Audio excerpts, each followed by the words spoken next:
Hi, this is Mr. Herbold. I thought I'd show you a quick review of the week and all the things that you've had to do.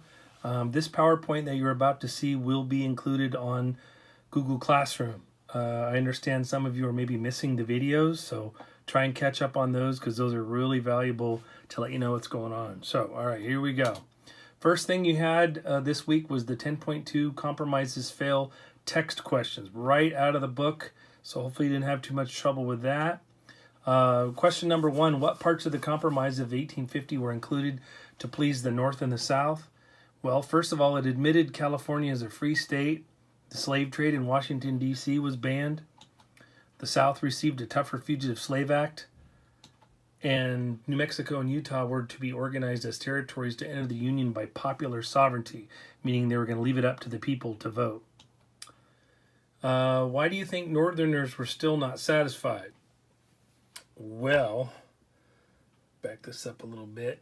It reopened the question of expansion of slavery in an area where it had been previously outlawed by the Missouri Compromise. So they thought they had this taken care of back in 1820, and here it comes again. Number 2, what was the Kansas-Nebraska Act? Well, it created 2 territories from the Nebraska Territory because they wanted to build a railroad, but they didn't know where the track was going to run through slave territory or free. The slave issue was to be decided by popular sovereignty. Once again, they were going to let the people decide through the ballot box.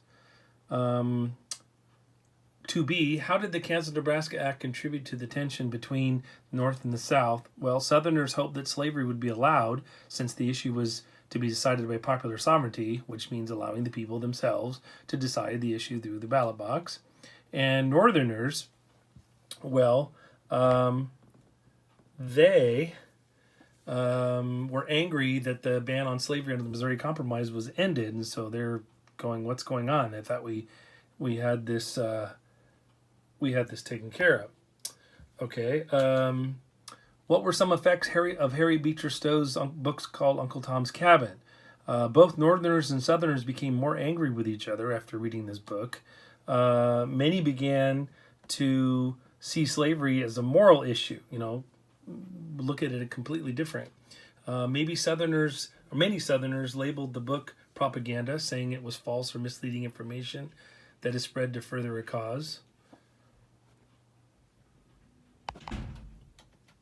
And then you had the 10.2 review terms, so just need to define these. These will really help you for your exam. 5 bills were based on Henry Clay's proposals for the Compromise of 1850. California enters as a free state.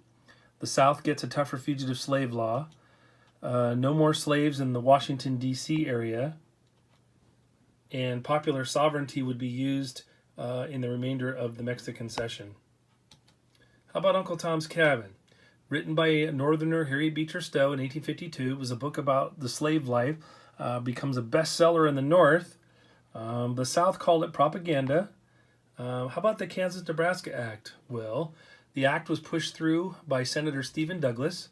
Douglas was eager to develop the lands west of his home state of Illinois. He wanted to see a railroad built from Illinois to Sacramento, but the problem was, where was the track going to be? He proposed the use of popular sovereignty, meaning just let the people decide. Ooh, that should say slavery right there. I'll fix that. And it would be legal in these territories if the people voted for it. And thousands of pro-slavery Missourians illegally voted for their territory legislature, causing Bleeding Kansas.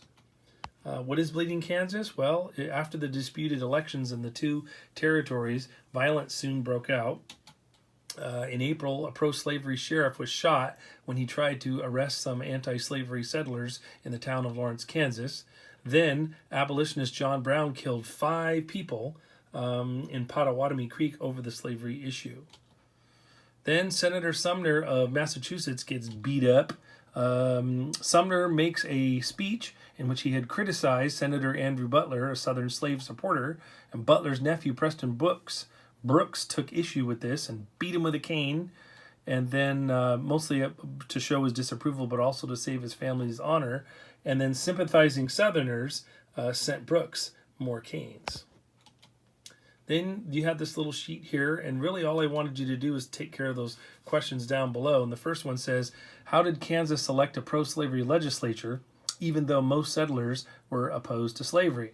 Answer: pro-slavery Missourians cheated, crossed over into Kansas to vote illegally. Only 3,000 votes were supposed to be cast, but when they counted them, there was 8,000, so 5,000 people cheated. And then number 2, describe the violence in Kansas concerning the slavery issue. In May 1856, pro-slavery Missourians attacked the anti-slavery town of Lawrence, Kansas. John Brown led a group of men to attack the pro-slavery settlement of Pottawatomie Creek, and 5 residents were killed in the name of ending slavery.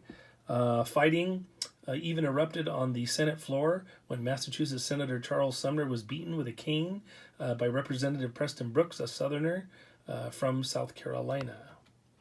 Then the last thing you had was the map. Don't worry about coloring it. All I wanted was this right down here. That's all I wanted. And the question was, what did the Kansas-Nebraska Act allow the settlers of territories regarding slavery? Answer: to decide whether or not that they wanted slavery, yes or no, in their territories by way of popular sovereignty or voting. And that's it, my friends.